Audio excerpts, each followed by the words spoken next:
Kapal selam merupakan salah satu alutsista yang paling sulit untuk dideteksi. Sejak kemunculannya hingga saat ini, kapal selam menjadi sosok paling menakutkan di lautan. Bersembunyi di kedalaman lautan, kapal selam mengintai, menunggu, dan pada saat yang tepat menyerang kapal permukaan tanpa disadari. Kapal selam mampu menenggelamkan kapal yang jauh lebih besar. Keberadaan kapal selam mampu menghentikan gerak keju armada musuh, bahkan memaksanya mundur. Dalam video ini, kita akan mengulas seluk-beluk tentang kapal selam, mulai dari sejarah, teknologi, fungsi strategisnya dalam militer, hingga kapal selam yang dimiliki oleh Indonesia. Kita mulai dari sejarah kapal selam. Desain, pengembangan, dan percobaan untuk membuat kapal selam telah dimulai sejak abad ke-17. Mulai dari hanya sekedar desain hingga pembuatan kapal selam yang dioperasikan dengan tenaga manusia hingga tenaga mesin. Pada tahun 1864, dalam Perang Saudara Amerika, kapal selam konfederasi yang bernama Hanley berhasil menenggelamkan kapal USS Housatonic. Hanley sendiri adalah kapal selam yang dioperasikan dengan tenaga manusia. Kapal ini juga bukan sepenuhnya kapal selam, karena tidak mampu benar-benar menyelam. Hanya sebagian besar badan kapal terbenam di air. Kapal selam pertama yang berhasil benar-benar menyelam adalah Submarine Explorer pada tahun 1886. Kapal selam mulai digunakan secara luas mulai awal abad ke-20. Pada Perang Dunia Pertama dan Kedua, kapal selam memberikan dampak yang sangat signifikan dalam pertempuran di lautan. Jerman menggunakan kapal selam yang diberi nama Unterseeboot, yang berarti underwater boat, disingkat U-boat, atau dalam bahasa Inggris dilafalkan U-boat. Selama Perang Dunia Pertama, U-boat milik Jerman menenggelamkan lebih dari 5.000 kapal sekutu, baik kapal perang maupun kapal dagang.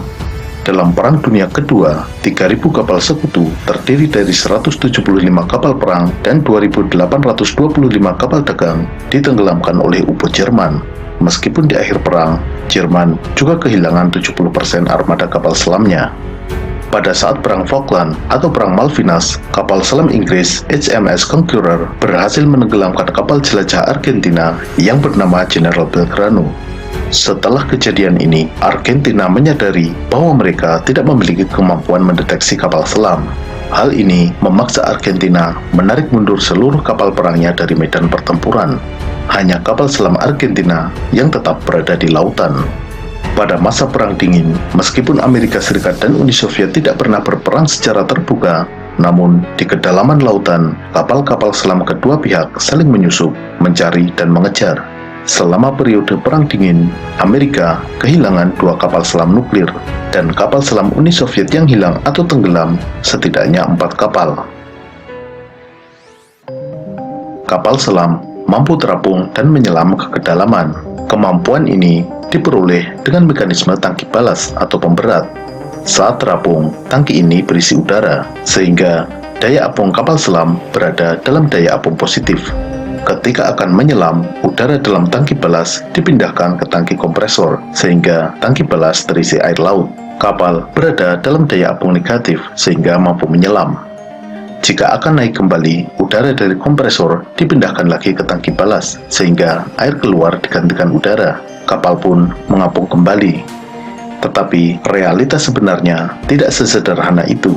Faktor tekanan hidrostatik, perbedaan kadar garam di permukaan dan kedalaman laut yang berakibat perbedaan massa jenis, dan faktor-faktor lainnya membuat kapal selam selalu berada dalam kondisi equilibrium yang tidak stabil, bisa mengapung atau tenggelam tanpa diinginkan. Untuk itu, untuk menjaga kestabilan ini, terdapat tangki kontrol kedalaman. Tangki ini bekerja terus-menerus memasukkan dan membuang air untuk menjaga kestabilan kapal selam. Lambung kapal selam terdiri dari 2, yaitu lambung bagian luar dan lambung bagian dalam. Lambung bagian luar merupakan lambung yang tidak kedap air. Fungsinya, salah satunya adalah memberikan bentuk yang hidrodinamis untuk mengurangi drag atau hambatan. Dengan bentuk hidrodinamis ini, kapal selam bisa melaju lebih mudah di dalam air. Sementara lambung bagian dalam merupakan lambung yang kedap air, yang memisahkan antara interior kapal selam di mana awak kapal selam berada dengan lingkungan luar kapal yang berupa air. Awak kapal selam berada dalam interior dengan udara bertekanan sama dengan atmosfer, sedangkan di luar terdapat air di kedalaman laut dengan tekanan sangat tinggi. Perbedaan tekanan yang besar ini menuntut struktur lambung kapal selam yang sangat kuat. Jika ada kesalahan, baik dari perancangan, material, atau proses pembuatan, maka kapal selam bisa berpotensi remuk terkena tekanan air yang sangat besar. Untuk itu, kapal selam menggunakan material khusus. Kapal selam Indonesia yang dibeli dari Korea Selatan menggunakan material baja HY100. Baja ini memiliki kekuatan 3 kali lipat dibandingkan baja untuk kapal konvensional. Untuk memaksimalkan kekuatan agar tekanan merata, lambung bagian dalam kapal selam harus memiliki penampang berbentuk lingkaran sempurna. Pembuatan kapal selam kelas Jangpuku dengan diameter 6,3 meter, penampangnya berbentuk lingkaran dengan toleransi error maksimal 0,2 mm. Hal ini membutuhkan teknologi manufaktur yang sangat presisi. Untuk itu, pembelian kapal selam oleh Indonesia salah satunya adalah dalam rangka memperoleh transfer teknologi pembuatan kapal selam. Saat ini, ada 2 tipe utama kapal selam yang digunakan oleh militer, yaitu kapal selam diesel elektrik dan kapal selam nuklir. Kapal selam nuklir menggunakan reaktor nuklir sebagai sumber tenaga penggerak. Reaktor nuklir ini memanaskan air dan merubahnya menjadi uap bertekanan tinggi. Tekanan uap ini menggerakkan turbin uap. Putaran turbin uap bisa digunakan secara langsung untuk memutar baling-baling kapal, juga digunakan untuk memutar generator sehingga menghasilkan listrik. Bahan bakar reaktor nuklir dapat digunakan secara terus-menerus 20-30 tahun. Oksigen dan air bersih dapat dihasilkan dari pemrosesan air laut. Oksigen dihasilkan dengan proses elektrolisis yang memisahkan oksigen dan hidrogen dari molekul air. Sedangkan air tawar diperoleh melalui pemrosesan air laut dengan reverse osmosis. Satu-satunya yang membatasi durasi menyelam kapal selam nuklir adalah suplai bahan makanan. Kapal selam nuklir mampu beroperasi terus-menerus di dalam lautan selama 6 bulan. Kapal selam diesel elektrik menggunakan mesin diesel saat di permukaan dan baterai saat menyelam. Karena menggunakan baterai, kapal selam diesel elektrik secara berkala harus naik ke permukaan untuk menyalakan mesin diesel dalam rangka mengisi baterai.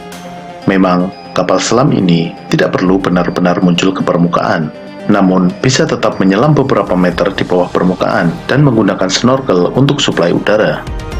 Meskipun dengan keterbatasan durasi menyelam, kapal selam diesel elektrik memiliki keunggulan dalam hal stealth. Ketika menyelam dan beroperasi dengan tenaga baterai, kapal selam ini sangat senyap. Ini berbeda dengan kapal selam nuklir, di mana saat menyelam, pompa pendingin reaktor dan mesin turbin uap menghasilkan suara yang sangat berisik. Sehingga kapal selam diesel elektrik jauh lebih sulit dideteksi daripada kapal selam nuklir. Di kedalaman samudera, tidak memungkinkan untuk melihat secara visual. Untuk itu, kapal selam dilengkapi dengan berbagai sensor sebagai inderanya. Sensor utama kapal selam berupa sonar, Sound Navigation Ranging. Perangkat ini menggunakan gelombang suara untuk mendeteksi objek baik di permukaan maupun di kedalaman. Penggunaan sonar ini dikarenakan di dalam air, radar tidak dapat digunakan secara efektif. Gelombang radar diserap oleh air, sehingga jangkauan deteksinya di dalam air sangat terbatas. Sedangkan gelombang suara mampu merambat sangat baik di dalam air. Kecepatan rambat gelombang suara di dalam air 4 kali lipat lebih cepat dibandingkan di udara. Ada 2 jenis sonar, yaitu sonar aktif dan sonar pasif. Sonar aktif memancarkan gelombang suara. Gelombang suara ini dipantulkan oleh objek lain.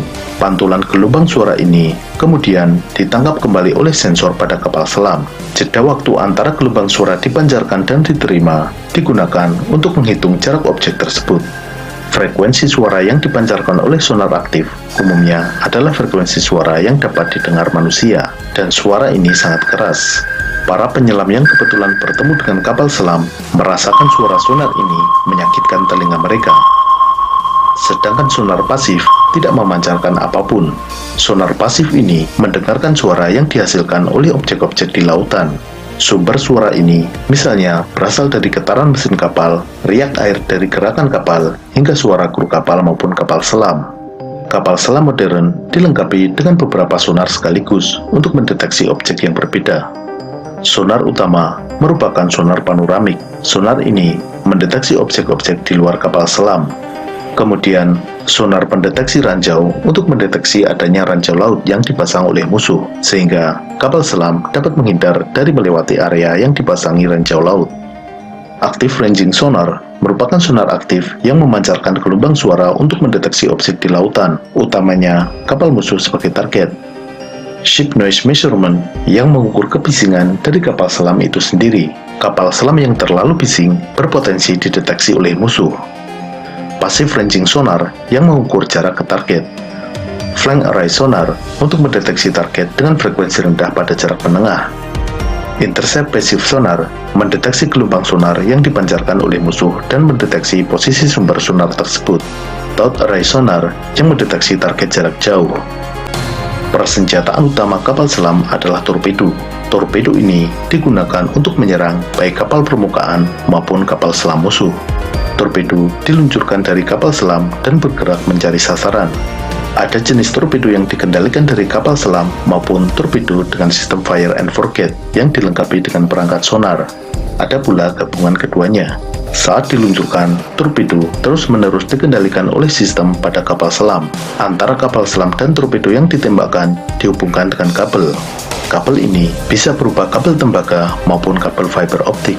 Ketika torpedo sudah mendekati sasaran, kabel ini dilepas dan torpedo menuju sasaran dengan sensor sonar pada torpedo tersebut. Ledakan torpedo memberikan dampak kerusakan yang jauh lebih besar daripada rudal permukaan. Karena meledak di dalam air, gelombang kejut ledakan torpedo menghasilkan efek yang bernama bubble jet effect. Torpedo yang meledak di bagian tengah kapal mampu mengakibatkan lambung kapal terbelah dan kapal patah menjadi dua bagian. Selain torpedo, kapal selam juga dapat digunakan untuk membawa peluru kendali, baik rudal balistik maupun rudal jelajah.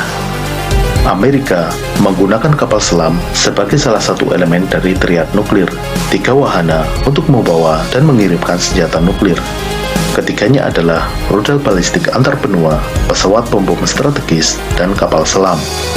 Selain untuk peperangan laut dan peluncur peluru kendali, kapal selam juga digunakan sebagai sarana infiltrasi dengan membawa personil pasukan khusus untuk menyusup ke wilayah musuh.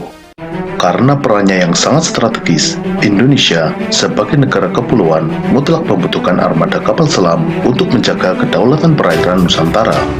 Pada era tahun 60-an, dalam mendukung operasi Trikora, Indonesia memiliki hingga 12 unit kapal selam operasional, ditambah 2 unit sebagai persediaan suku cadang. Kapal perang Indonesia memiliki aturan tersendiri dalam penomoran dan penamaannya. Untuk kapal selam diberi nomor dengan awalan angka 4 dan namanya diambil dari nama senjata dalam cerita pewayangan. 12 unit kapal selam yang dimiliki Indonesia pada masa Orde Lama diberi nama KRI Cakra, Nanggala, Nagabanda, Trisula, Nagarangsang, Candrasa, Alugoro, Cumandani, Wijayadanu, Pasopati, Indrajala, dan Bramastra. Kapal-kapal ini merupakan kapal selam kelas Whiskey buatan Uni Soviet. Meregangnya hubungan Indonesia dengan Uni Soviet setelah tahun 1965 membuat kapal selam ini kesulitan suku cadang dan akhirnya dipensiunkan tahun 1970. Indonesia pun mengalami kekosongan armada kapal selam. Pada tahun 1997, Indonesia memesan 2 kapal selam. Kapal selam tersebut merupakan tipe 209-1300 buatan Howaldtswerke dari Jerman. Kapal selam pesanan Indonesia tersebut akhirnya selesai dalam 4 tahun dan diluncurkan pada tahun 1981. Selama puluhan tahun, Indonesia hanya mengoperasikan 2 unit kapal selam tersebut. Baru pada tahun 2011, Indonesia melakukan penambahan inventaris kapal selamnya dengan menandatangani kontrak pembelian kapal selam sebanyak 3 unit dari Korea Selatan. Kapal selam ini dibuat oleh Daewoo Shipbuilding and Marine Engineering atau DSME. Kapal selam pertama selesai dikerjakan tahun 2015, diluncurkan tahun 2016, dan resmi bertugas di TNI Angkatan Laut mulai 2 Agustus 2017. Kapal ini diberi nama KRI Nagapasa dengan nomor lambung 403. Kapal selam Indonesia yang dibeli dari Korea Selatan tersebut masih satu keluarga dengan kapal selam pengadaan tahun 77, yaitu tipe 209 buatan Jerman. Hanya saja, yang ini adalah tipe 209-1400, sedangkan kapal selam kelas Cakra adalah tipe 209-1300. Indonesia membeli kapal selam kelas Changpuku yang telah ditingkatkan kemampuannya atau Improved Changpuku dan kemudian dikenal sebagai kapal selam kelas Nagapasa. Kapal selam kelas Nagapasa merupakan kapal kelas Changpuku yang telah dikembangkan dengan penambahan beberapa perangkat. Perangkat yang ditambahkan pada kapal selam kelas Nagapasa diantaranya perangkat sonar GSU-90. Sonar buatan Atlas Elektronik ini merupakan sonar aktif dan pasif yang terintegrasi, juga memiliki kemampuan tracking sasaran secara otomatis. Perangkat lain yang disematkan adalah RISM atau Radar Electronic Support Measurement yang bernama Pegaso buatan Indra Sistema dari Spanyol. Kapal selam ini menggunakan periskop buatan Hensoldt dari Jerman, terdiri dari periskop Zero 400 dan perangkat optikal elektronik OMS 100. Untuk mengecoh torpedo lawan, kapal selam kelas Nagapasa menggunakan pengecoh torpedo Zuka buatan Aselsan dari Turki. Untuk persenjataan, kapal selam ini dilengkapi dengan peluncur torpedo berdiameter 53 cm. Peluncur torpedo ini bisa meluncurkan torpedo 53 cm atau 21 inch, semisal torpedo Black Shark atau IGSUT-264. Torpedo yang sudah dipasang adalah torpedo Black Shark buatan Italia. Kapal selam ini juga dapat membawa rudal anti kapal permukaan, semisal rudal Harpoon. Dalam pembelian kapal selam dari Korea ini juga terdapat proses alih teknologi. Pada proses pembuatan kapal selam KRI Nagapasa 403 dan KRI Arda Dedali 404, teknisi dari PT PAL dikirim ke Korea untuk mempelajari dan ikut dalam proses pembuatan kapal selam tersebut. Pembuatan KRI Alugoro, modul kapal selam, dibuat di Korea Selatan dengan tetap melibatkan teknisi dari Indonesia. Kemudian, modul-modul tersebut dikirimkan untuk dirakit di Indonesia di PT PAL. Setelah 3 unit kapal selam rampung, Indonesia memesan 3 kapal selam lagi dari Korea Selatan. Dalam kontrak pengadaan tahap 2, untuk kapal pertama terdiri dari 6 modul, 4 modul dibuat di Korea dan 2 dibuat di Indonesia. Kemudian, modul-modul tersebut akan dirakit di Korea. Kapal kedua, Indonesia akan membuat 4 modul dan Korea 2 modul. Lalu, modul-modul ini akan dirakit di Korea. Sedangkan untuk kapal selam ketiga, seluruh modul akan dibuat di PT PAL Indonesia. Lalu, proses perakitan juga dilaksanakan di PT PAL. Sehingga nantinya kapal ketiga ini akan dibuat di Indonesia secara keseluruhan. Pengadaan 3 kapal selam batch kedua ini direncanakan akan selesai tahun 2026. Artinya, pada tahun 2026, Indonesia akan mengoperasikan 8 unit kapal selam. Saat ini, Indonesia memiliki 5 unit kapal selam, terdiri dari 2 unit kelas Cakra, yaitu KRI Cakra 401 dan KRI Nanggala 402. 3 unit kelas Nagapasa, yaitu KRI Nagapasa 403, KRI Arda Dedali 404, dan KRI Alugoro 405. Kapal selam kelas Nagapasa memiliki bobot 1.400 ton dengan panjang 61,3 meter. Kapal ini menggunakan tenaga 4 mesin diesel MTU-12V493. Mesin diesel ini dioperasikan saat di permukaan untuk menggerakkan kapal sekaligus mengisi baterai. Ketika menyelam, baterai tadi digunakan sebagai sumber tenaga. Kecepatan saat menyelam adalah 21 knot atau 38 km per jam. Kapal selam kelas Nagapasa mampu mengangkut 40 orang, termasuk kru dan personel pasukan khusus. Dengan bahan bakar dan suplai makanan, mampu beroperasi selama 50 hari, dengan daya jelajah 18.000 hingga 19.000 km. Dengan kekuatan ini, armada kapal selam Indonesia menjadi salah satu yang terkuat di Asia Tenggara, bersaing dengan Singapura. Thailand memesan 4 unit kapal selam dari Tiongkok, namun saat ini masih dalam proses pembuatan. Malaysia memiliki 2 kapal selam buatan Perancis, yaitu KD Tun Abdul Rahman dan KD Tun Abdul Razak. Vietnam memiliki 6 kapal selam kelas Kilo buatan Rusia. Singapura saat ini mengoperasikan 5 kapal selam, terdiri dari 4 kapal selam buatan Swedia dan 1 kapal selam buatan Jerman, yaitu RSS Invincible. Tambahan 3 kapal selam yang sejenis dengan Invincible saat ini masih dalam proses pembuatan.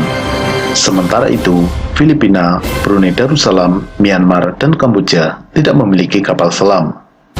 Di selatan Indonesia, Australia saat ini memiliki 6 kapal selam buatan Swedia. Australia memang berencana menambah 12 unit kapal selam, namun dijadwalkan baru terrealisasi tahun 2030.